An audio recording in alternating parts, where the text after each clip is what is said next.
Okay, so let's talk a bit about normocytic anemia. Explain us what that means and why it's related with chronic disease and renal failure.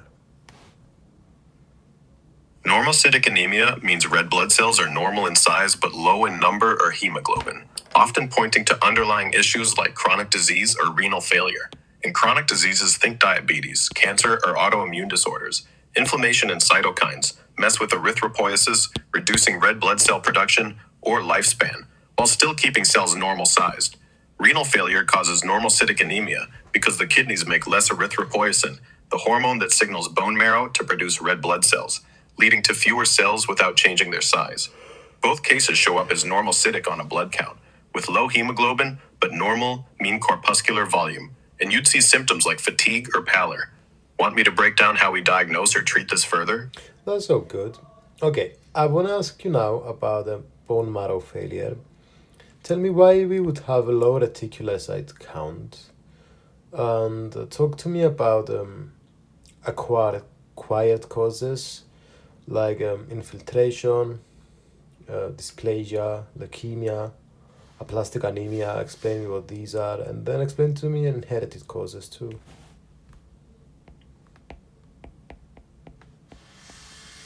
Bone marrow failure means the marrow can't produce enough blood cells, including red blood cells, leading to a low reticulocyte count because reticulocytes, young red blood cells, aren't being made in sufficient numbers.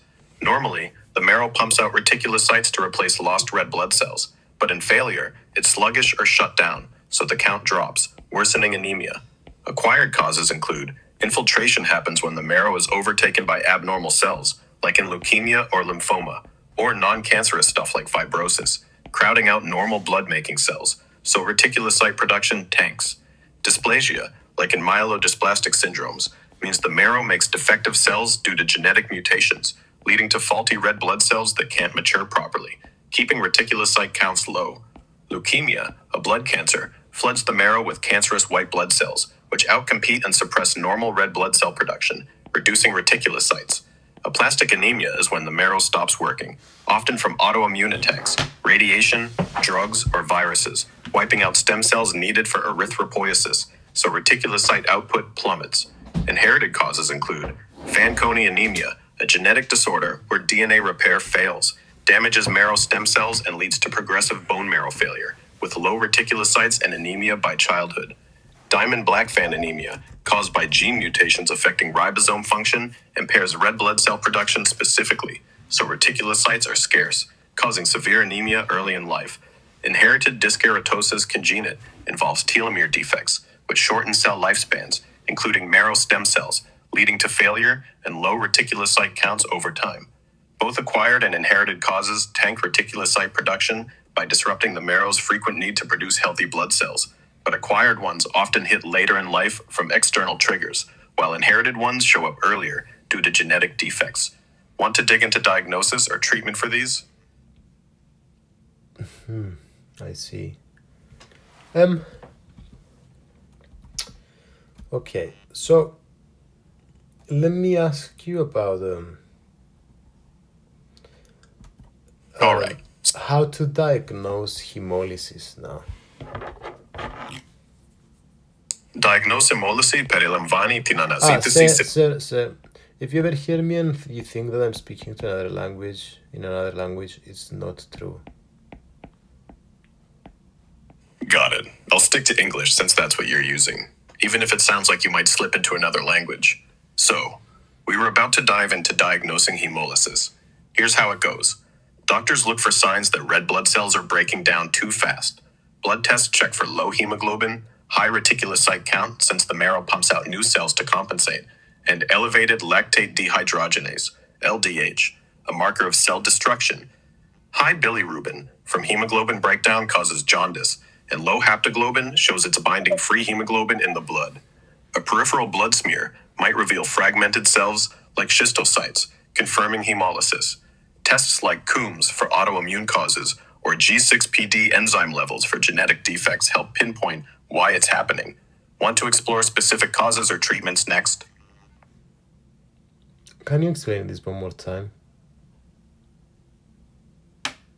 Sure thing. Let's break down diagnosing hemolysis again. Hemolysis is when red blood cells are destroyed faster than the body can replace them. To diagnose it, doctors start with blood tests. Low hemoglobin shows anemia, while a high reticulocyte count means the bone marrow is trying to churn out new red blood cells to keep up. Elevated lactate dehydrogenase, or LDH, signals cell breakdown, and high bilirubin, which can cause jaundice, comes from hemoglobin released by busted cells. Low haptoglobin is another clue, as it gets used up binding free hemoglobin in the blood. A blood smear under a microscope might show weirdly shaped cells, like schistocytes, which are fragmented red blood cells. To figure out the cause, tests like the Coombs test check for autoimmune hemolysis, or enzyme assays look for genetic issues like G6PD deficiency. That's the rundown. Clearer now, or want to zoom in on any part?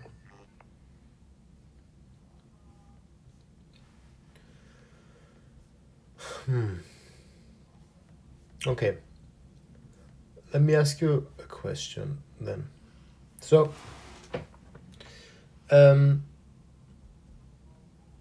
what All is right. a hemolysis screen? So, full blood count, blood film, bilirubin level, antiglobulin tests. A hemolysis screen is a set of tests to detect if red blood cells are breaking down too fast, and the ones you mentioned are key parts. A full blood count checks hemoglobin levels, which drop in hemolysis, and shows a high reticulocyte count as the marrow tries to replace lost cells. A blood film, viewed under a microscope, reveals abnormal red blood cell shapes like schistocytes or spherocytes, confirming destruction. Bilirubin levels rise when hemoglobin from broken cells is processed, often causing jaundice. I think you meant haptoglobin, not altoglobin. Haptoglobin levels drop because it binds free hemoglobin in the blood during hemolysis. Other tests, like lactate dehydrogenase, LDH, which increases with cell damage, or a Coombs test for autoimmune causes, might also be included. These together confirm hemolysis and hint at why it's happening. Want to dive into interpreting these results or specific causes? Yeah, let's go a bit more into these. Cool. Let's dig deeper into the hemolysis screen tests. The full blood count, FBC, shows low hemoglobin, pointing to anemia, and a high reticulocyte count, meaning your bone marrow is working overtime to replace destroyed red blood cells. On a blood film, you'd see odd shapes. Schistocytes look like jagged fragments from mechanical damage, or spherocytes, round cells, might suggest autoimmune hemolysis. Bilirubin levels are up because broken red blood cells release hemoglobin, which the liver turns into bilirubin, often causing yellowing of the skin or eyes. Haptoglobin drops since it mops up free hemoglobin in the blood, getting depleted fast during hemolysis. Lactate dehydrogenase, LDH, also spikes because it's released when cells burst. A Coombs test, if positive, flags autoimmune causes by detecting antibodies on red blood cells. Each test gives a piece of the puzzle. Low hemoglobin and high reticulocytes confirm anemia is happening. The film shows how cells are breaking, and bilirubin, haptoglobin, and LDH prove destruction's ongoing. If you want to pinpoint causes, like G6PD deficiency or sickle cell, specific enzyme or genetic tests might follow. Want to focus on one of these tests, like how to read a blood film, or explore what results mean for treatment?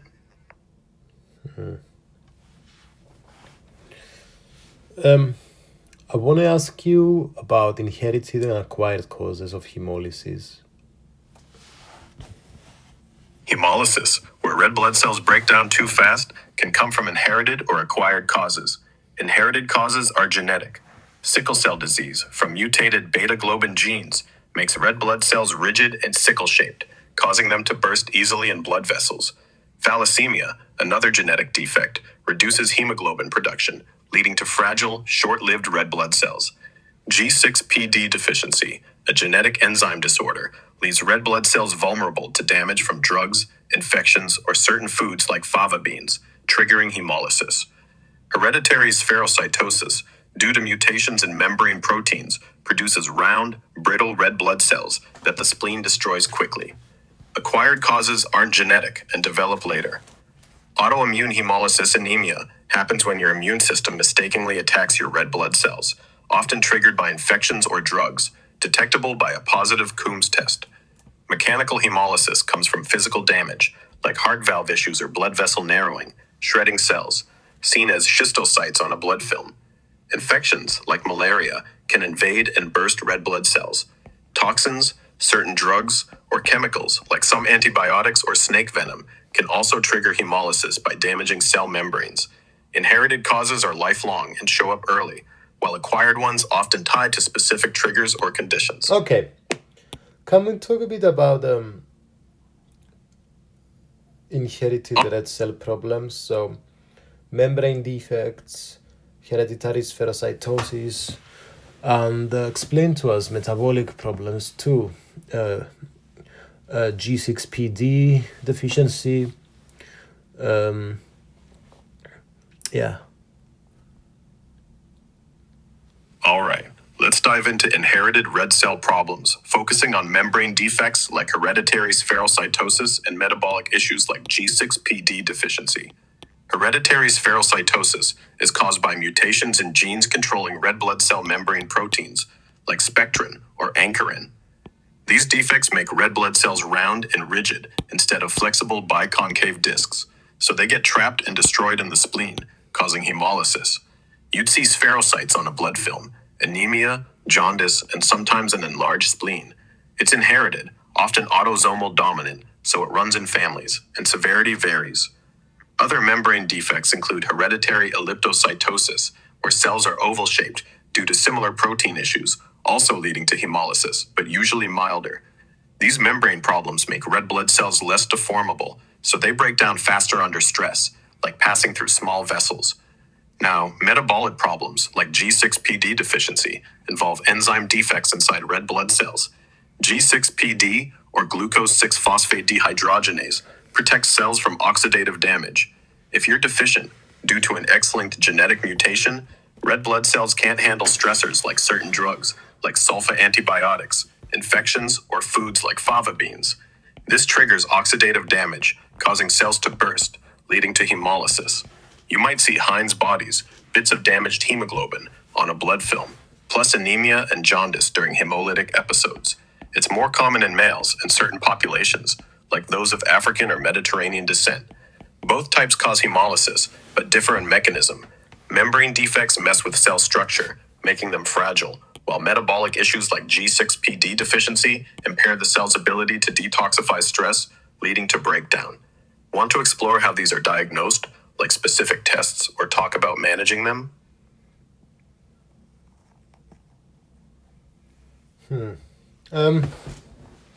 I want to talk a bit more about spherocytosis and elliptocytosis.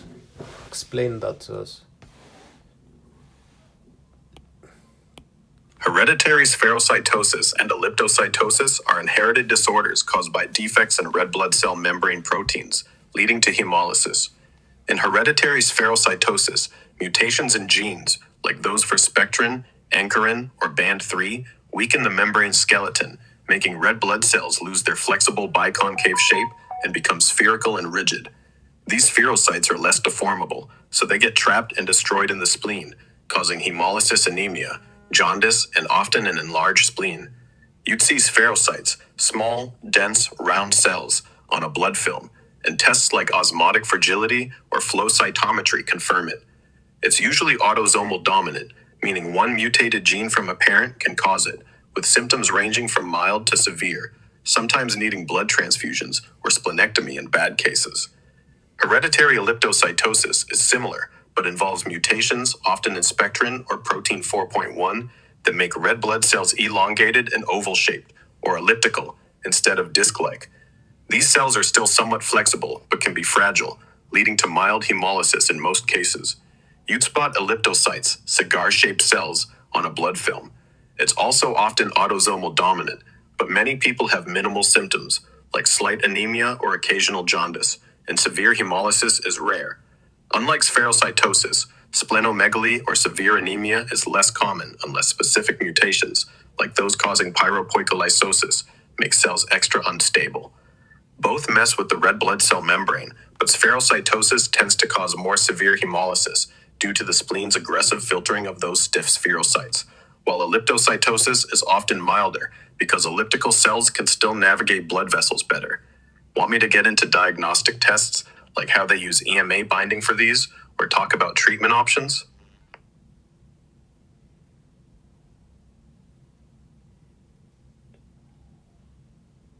Um,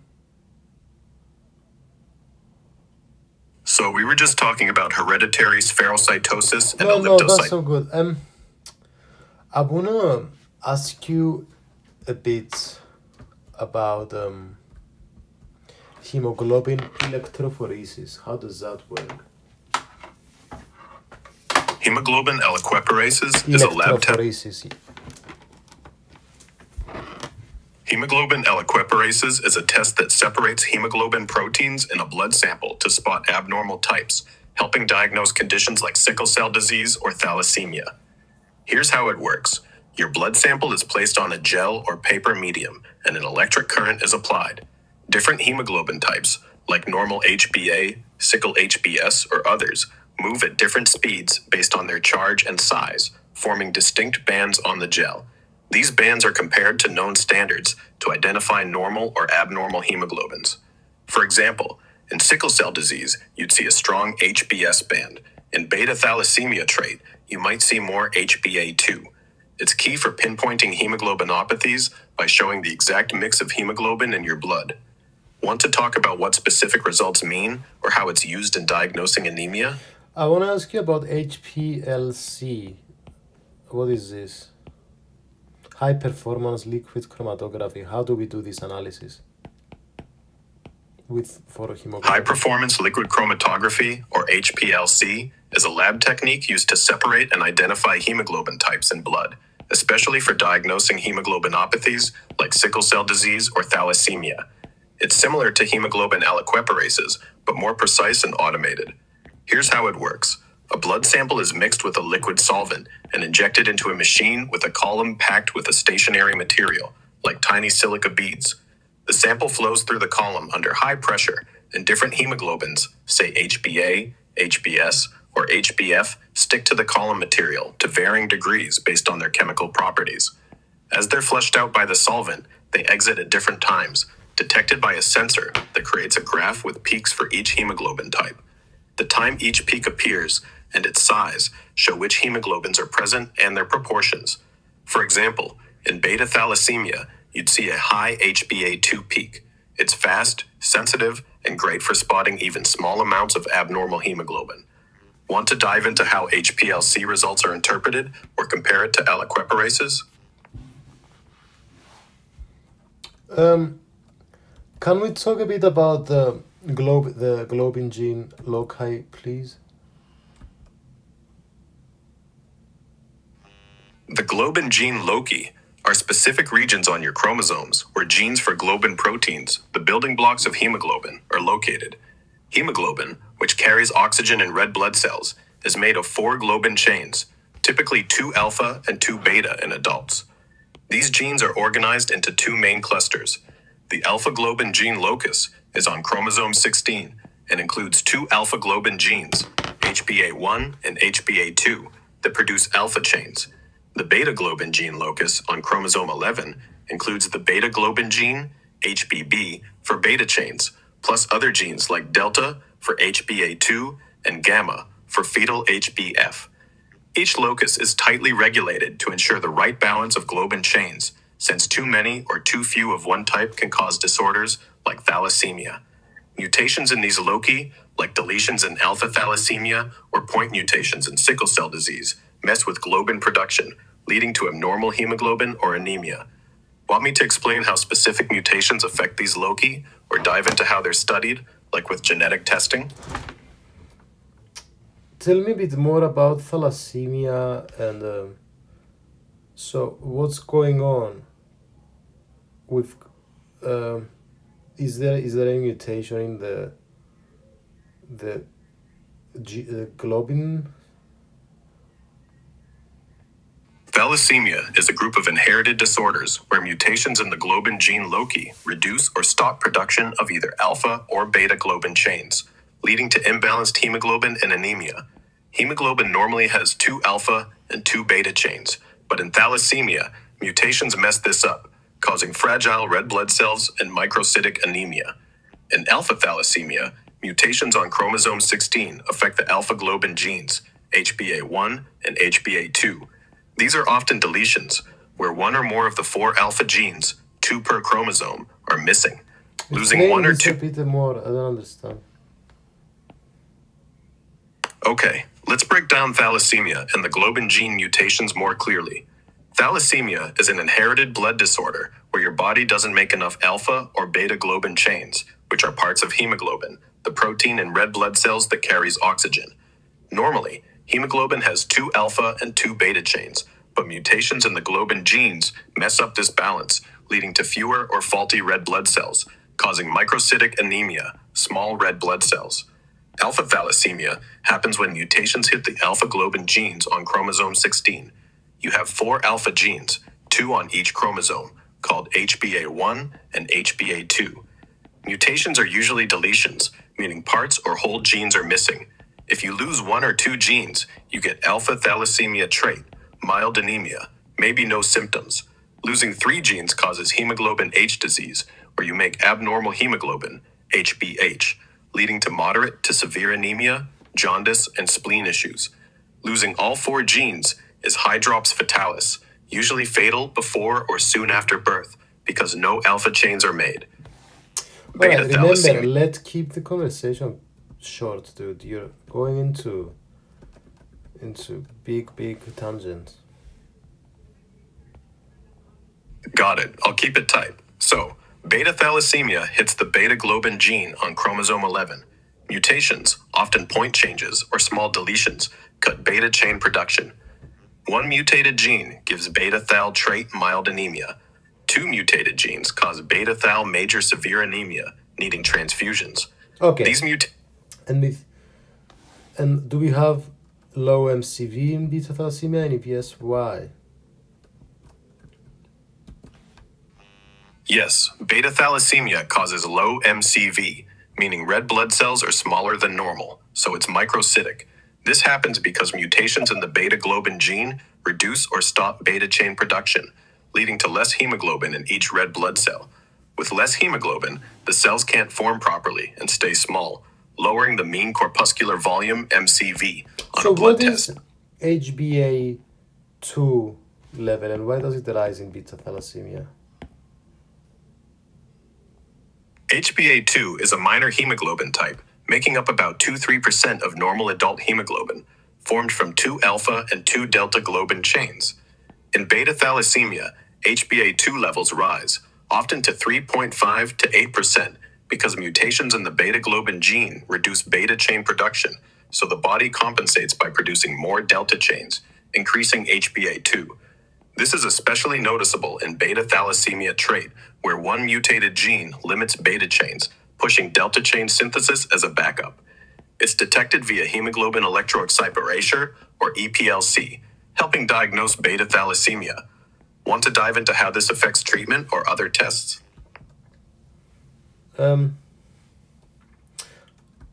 I wanna ask you about acquired red cell problems. Explain to me positive DAT spherocytes regarding to immune antibody mediated. Explain me autoimmune and alloimmune. A positive DAT, or direct antiglobulin test, means antibodies or complement proteins are stuck to your red blood cells, causing immune-mediated hemolysis. The DAT detects these by adding anti-human globulin, Coombs reagent, to a blood sample. If it clumps, antibodies are present, signaling autoimmune or alloimmune issues. Spherocytes, round and rigid red blood cells, show up in immune-mediated hemolysis because antibodies coat the cells, and the spleen strips off bits of their membrane, making them spherical and prone to destruction, visible on a blood film. In autoimmune hemolytic anemia, AIHA, your own immune system produces antibodies against your red blood cells, often triggered by infections, drugs, or autoimmune diseases like lupus. These are typically IgG, warm AIHA, or IgM, cold AIHA, leading to a positive DAT and spherocytes in warm cases. Alloimmune hemolysis happens when foreign antibodies attack red blood cells, like in transfusion reactions, mismatched blood types, or hemolytic disease of the newborn. Maternal antibodies attack fetal cells. Both can cause a positive DAT, but alloimmune involves external antibodies, not your own. Want to dig into specific causes or treatments for these? Can you explain this again in two sentences, simply, nice and simply, and then talk about non-immune and why it will give a negative DAT, heart valves and MAHA. Put everything in nice two sentences really nicely.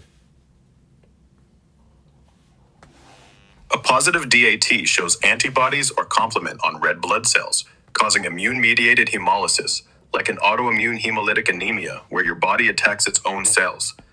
Spherocytes form when these antibody-coated cells lose membrane in the spleen, becoming round and fragile, often seen in warm autoimmune cases or alloimmune reactions like transfusion mismatches. Non-immune hemolysis, like from heart valves or MAHA, doesn't involve antibodies, so the DAT is negative. Mechanical damage from faulty heart valves or microangiopathic hemolytic anemia, MAAH, where small vessels shred red blood cells, causes hemolysis without immune involvement, showing fragmented cells like schistocytes on a blood film.